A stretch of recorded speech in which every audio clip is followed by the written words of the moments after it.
Great roles that have been written for stage and screen, big or small, interpreted by other actors or never yet embodied, which would you most like to play? At the beginning of your sentence, I missed it. Sorry, of the great roles that have been written for stage or screen. What would I like to play? There's so many, you know, I'm researching a number of things. I've been really blessed to get the rights to a Stephen King novel because I was really fascinated by doing Abigail and the horror genre. And then I did Maxine, which I really love. And I was a good guy in that movie too. I mean, I was a big bad wolf, but I was a good guy. I was empowering Maxine to be all that she can be, and I believed in her. I'd love to play Pushkin. Pushkin was a Russian scholar and writer, and I'd love to figure out how to play that particular character. I've been obsessed lately with the whaling industry off New Bedford, and you laugh, but little did I know that there were 52 African-American black whaling captains who were not free men, but who could not vote, couldn't look a white man in the eye off the boat, but who on the boat, they were elected to be captain because of their prowess and their seafaring acumen, and they were responsible for the lives of their whole crew, so I'm obsessed with that. I'm obsessed with that now too. Yeah. I want to do that. I want to tell some historical stories that we haven't heard before and we don't know of. And I'm also I'm obsessed with doing a rom-com.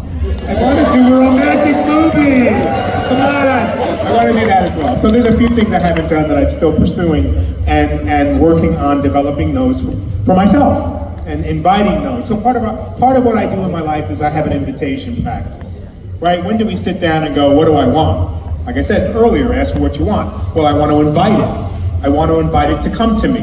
When you think of it, it gets invited, right? So when you write it out in your own hand, not on your computer, but you write it out in your own hand, that becomes magic.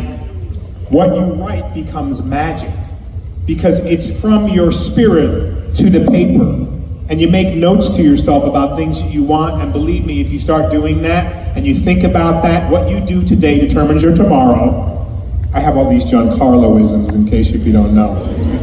And that's one of them. What you do today determines your tomorrow. And if you take 10 minutes a day to meditate on, to invite what you want in your life, in your future, in your career, in your relationships, you focus your energy on that for 10 minutes a day, it will come true. Because what we would like to remember is, again, back to energy. This is an energy transference, right? If I wasn't listening, even in this moment, you're not saying anything, but I'm listening. I'm listening to all of you. That's an energy transference, right? So you transfer your energy to something and you invite it to come, it's gonna happen.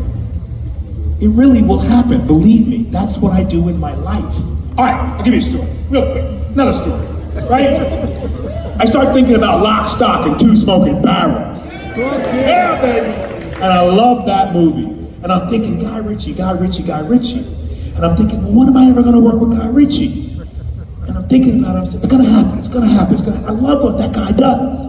When he's gonna return to what he does the best. 24 hours later, I get a call from my agent. And it's more than one of them on the phone. And then I know I got an offer. It's my manager and two of my agents. And they say, so we want to talk to you because we got a call from Guy Ritchie. And I said, yeah, baby. And my agent in New York said, so I kind of think that maybe you conjured this up. I hadn't even told them that I was meditating on Guy Ritchie, and I said it out of my mouth. When am I going to work with Guy Ritchie? And that's how The Gentleman happened. The call was an offer. Guy Ritchie wants you to play a guy in The Gentleman, the richest man in the world. It's only 3 episodes, right? When you hear only, that's a negative, right? Words are really important. Language is important. We only want you to do. And I didn't even hear the only. I cut the only out of the sentence, right? I let that go. He wants you to be in The Gentleman. And I went and did this show. I was supposed to do, because he only wanted me in 3 episodes, but I wound up doing 6, right? Because that's what I saw. And now the show is a great hit on Netflix, and now I knew it was coming, because you have to keep inviting, continually invite the best, right? And then I got a call last week that they've decided they're going to do a season 2 because you all love the show. And they're going to come to you with a deal, an offer, and we'll negotiate, but it looks like you're going to spend some time in London next year on season 2 of The Gentleman. That's how it works. Invite it, it will come. This is probably going to be one of our last questions. Hello there. This is Breaking Bad specific. What was your favorite episode to film on that show? On The Gentleman? No, on Breaking Bad. Oh, easy. Then we can take the last 2 questions. Easy. 401 box cutter. And very simply, why it's my favorite is because actors love to act. We love to talk. We love to act, as we do as human beings. In the first 10 minutes of Box Cutter, there were absolutely no words. And it gave me the opportunity to practice something else that I do very well, physical movement. I said nothing, just relaying things with my facial expressions and my movement. There were no words for the first 10 minutes. I change, do my business, and then I walk back up those steps and I say, get back to work. That was it. And so that was a great practice for me as an actor. Next! She said we gotta go, come on. Okay, I'm gonna talk quick. I often get accused of being the female bugging out, because don't let somebody step on my sneakers. But what are your funniest or most memorable moments? One moment from either playing Bugging Out or Big Brother Almighty. Big Brother Almighty. I love school days. It allowed me into a world I had never been before, never been to an all-black college, never was a member of a fraternity, and really worked hard to do all the stepping that was involved. My favorite moment was half pint, was being in Spike's ear. You know, like B-rating half pint was a lot of fun in that particular one. And Do the Right Thing, it was making up my lines again. And it went well once, so I'm gonna do it again. Because Joie Lee came to me and said she didn't like the scene by the fire hydrant of what she was saying, and I said, well, let us go make it up. And we did it, and Spike said, cut! And instead of saying, say it again, he said, Giancarlo, you can't be changing my words. You can't change my script. You can't do it. What are you doing? What are you doing? No. Too expository. And I said, yeah, Chief, let's roll it again. I'll do what you say. So, you know, sometimes you just have to fall in line.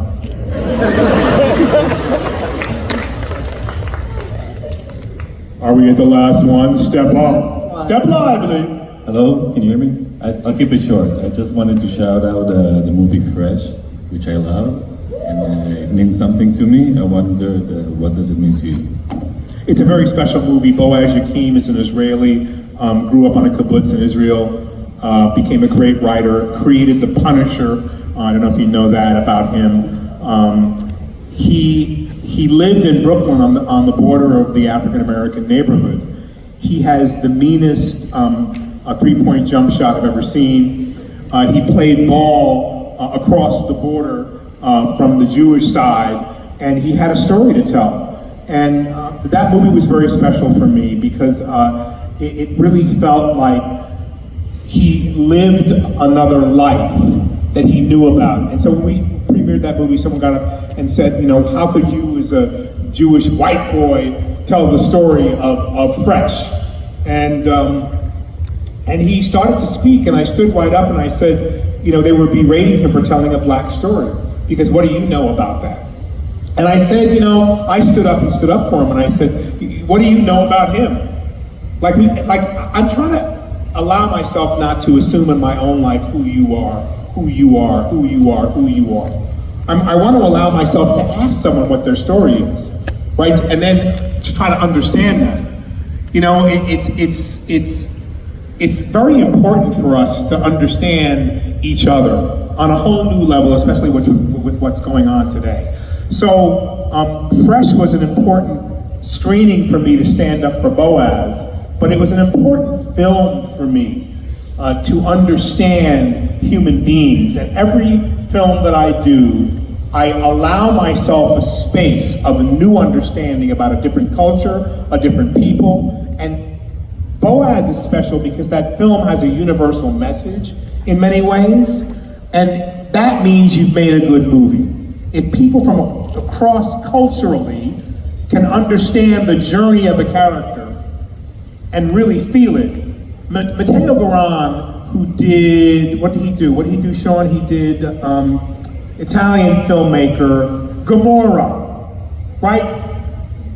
Gomorrah is a great film about people that I know of, like I grew up around when I was in Italy and I was a boy.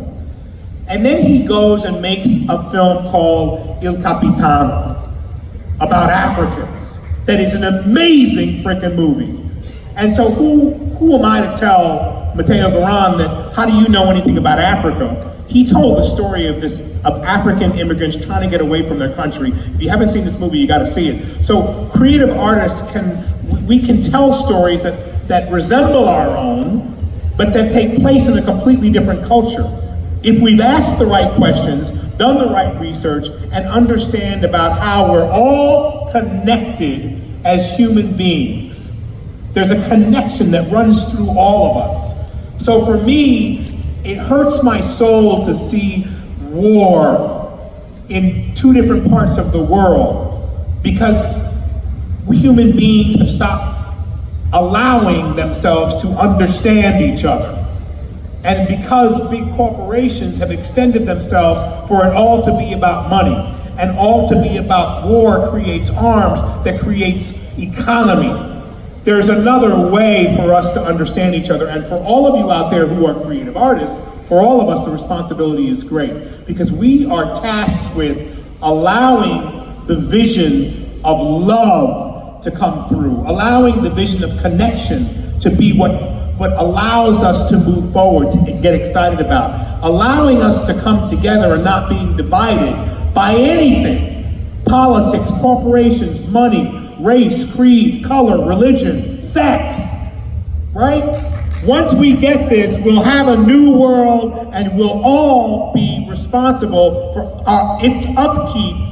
And we're all going to be able to see a new day once that happens. And it can happen because you and I